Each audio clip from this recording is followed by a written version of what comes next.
People and folks who operate, work, and run the business in Hollywood. If you're watching, get yourself 3 pipes, a basic T-joint, 3 end caps, a couple of screws, couple of washers, and a basic weight on the bottom. You can have yourself a pretty cheap, pretty effective Steadicam. Now that you know how to do it, can we please stop with the shaky cam action sequences? I thought we were done with this.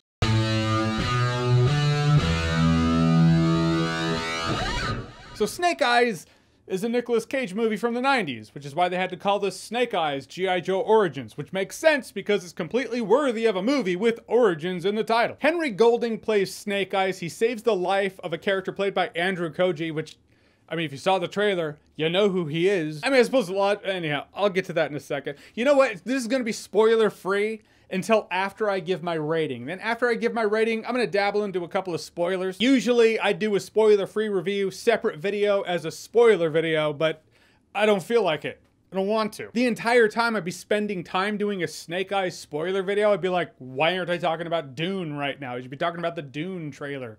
I don't think I'll have time to talk about the Dune trailer this weekend, but that's my point. That's why I'm not gonna do a spoiler video for Snake Eyes. The point is, Snake Eyes is on a revenge hunt, and then Andrew Koji's character is like, hey, welcome to my family, welcome to my clan. We welcome you in, because we're nice. Which makes one of them, because this entire time I'm like, so Snake Eyes is a dick. That's fair. I mean, I didn't see it coming. I can say that. And credit where credit's due, Henry Golding was good in the movie. I've seen this happen a lot lately. Movies or something, I find it sloppy, or the script's kind of messy, or the characters suck. But the actors do a great job given the script and content that they have. I mean, it's one of those scenarios. Which makes me even more depressed about it. You have these great actors bringing it, and they could have totally crushed it in a Snake Eyes movie that was, you know, better. Or did the character justice at all. Or a movie I would watch again. But that's what you see with Henry Golding and Andrew Koji in this movie. You're like, oh, I see what could have been.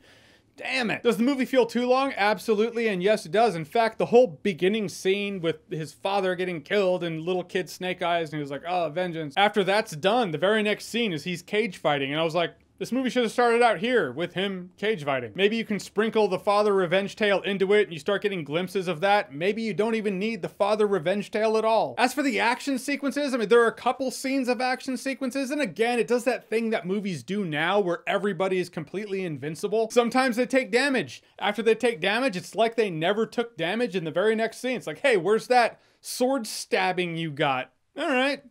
I guess it's fine now. Between that and the characters ridiculously flipping around and being completely immortal. And yes, like I said before, some of the shaky cam, some of these fights, I'm like, dude, why are you cutting? Martial arts movies and martial arts fights are most entertaining when you just have it on the 2 actors, the 2 characters, and they're just going at it, and you're like, dude, this is uncut. This is amazing. Maybe there's a cut here and there, but it doesn't feel like it compromises the action scene. This movie did the thing of like, all right, we need to make it more intense. All right, here we go. Yeah, shaky cam. There's even a scene where Scarlett's walking. Not an action scene. It's just like the person with the camera was like, yep, we got Scarlett. It's like, why is it shaky cam? She's just walking. Dude, really? This movie doesn't feel like a Snake Eyes movie? And that's not just because he gears up in the Snake Eyes suit in the last shot of the movie. I don't care about that. You know, it's a Snake Eyes origin movie. He doesn't need to be Snake Eyes for the movie or half the movie. It would have been better served if he had earned the Snake Eyes suit at all. And yes, earned the Snake Eyes suit while going into the 3rd act. So in the 3rd act, he's actually Snake Eyes. That would have been better. That said, a Snake Eyes origin movie with him not having the Snake Eyes suit, that's not what bothers me. What bothers me is the fact that there's no real reason for him to get the Snake Eyes suit other than, hey, he's Snake Eyes, of course he has to. Which adds to the feeling that this movie wasn't a Snake Eyes movie. It was some script with some other story with other characters. And the studio was like, I don't know, it feels kind of generic.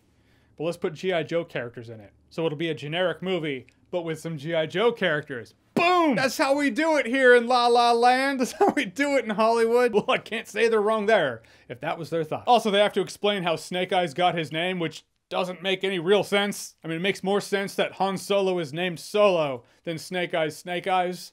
Take that as you will. Anyhow, as a non-G.I. Joe, non-Snake Eyes movie, the movie was just kind of long-winded, boring. The movie feels like a generic romp where the lead becomes a ninja hero, but he doesn't earn it, and he starts the movie out as an unlikable asshole and ends it as pretty much an unlikable asshole. As a Snake Eyes movie, it never felt like Snake Eyes on screen. I'm just not gonna remember this movie in T-1 day. Yep, already forgot. It's all right. With the spoilers here, just a couple of spoilers. Not going to go play by play, but you know how it is. I just got to talk about a couple. First off, got to address the fact that the trailer ruins not one, but two endings in this movie. It's like they were like, all right, let's show the last shot of the movie in the trailer. Yes, sir, technically speaking, that's not the last shot of the movie. There is a mid-credit scene as well. All right, well, we'll show that in the trailer too.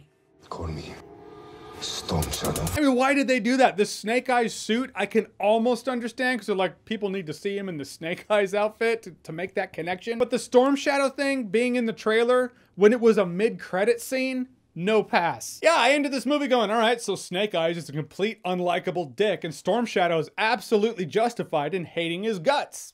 That's how I ended the movie. And I keep saying Snake Eyes is a dick without explaining why he's a dick. He's a dick because he gets taken into this place, into this clan by Storm Shadow, and he's like, oh, thanks, man. And Storm Shadow's like, my home is your home. And he's like, thanks, man. Appreciate the hospitality. What you don't know is I'm actually here as a spy to try to find this magical rock that you have, and I'm gonna hand it over to some super bad guy. In the entire movie, that's his purpose. That's what he's there for. He's there to get this magical rock for a bad guy. Granted, he's doing this for Cobra because Cobra knows where the guy who killed Snake Eyes' father is. But at a point, you know, you gotta go, the ends don't justify the means, and Snake Eyes decides that, good for him, very late in the movie. He's like, oh, so they're gonna totally ransack this town and vaporize people who are really nice to me? Maybe I should help. It's the stone that gives you the power of vaporization, which really reminded me of Fan Four Stick when Doom was walking around just melting people's brains or whatever he was doing. It reminded me of that. This Snake Eyes movie, it swung too hard into the realm of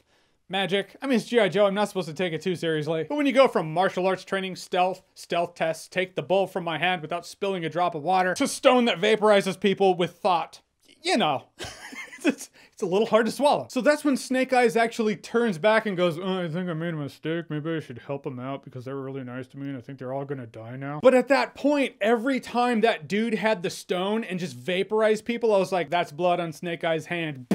That's his fault too. That's his fault too. And so Storm Shadow, in order to protect his home, gets the stone and tries to vaporize the bad guy who was vaporizing people. And then it was like, no, you can't do that. Shame on you. You cannot be the leader of this place. And he's like, what? And then he gets really pissed and leaves. But in the end, it all comes down to, yeah, he blames Snake Eyes for all this. And it is Snake Eyes' fault.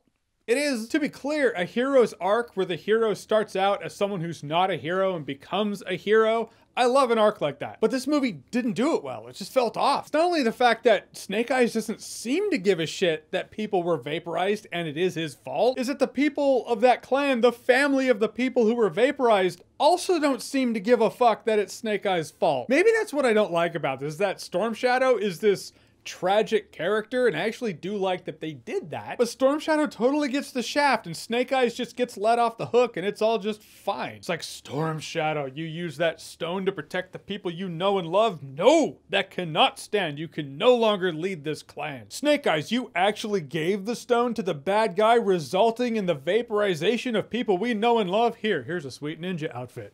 Sorry for your trouble. Yeah, I'm gonna be lamenting their deaths. I'm glad you don't act like you give any sort of fuck, but hey, take the awesome ninja suit. Do you have a vow of silence?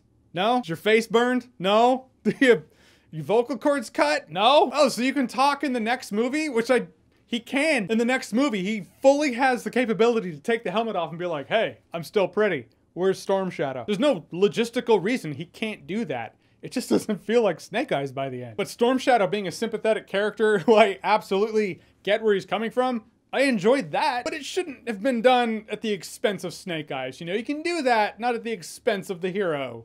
You can just have a hero turn out being a hero and have the sympathetic villain still be sympathetic. That's just complex writing. Or actually give the hero a hero's arc. Don't just make him a spying, backstabbing asshole to people who were nice to him and then just say he was redeemed because he got the Snake Eyes outfit for no real reason whatsoever. All right, so Snake Eyes, have you seen it? What did you think about it? Whatever you thought, comment below, let me know. And as always, if you like what you've seen here and you want to see more, click right here to say more.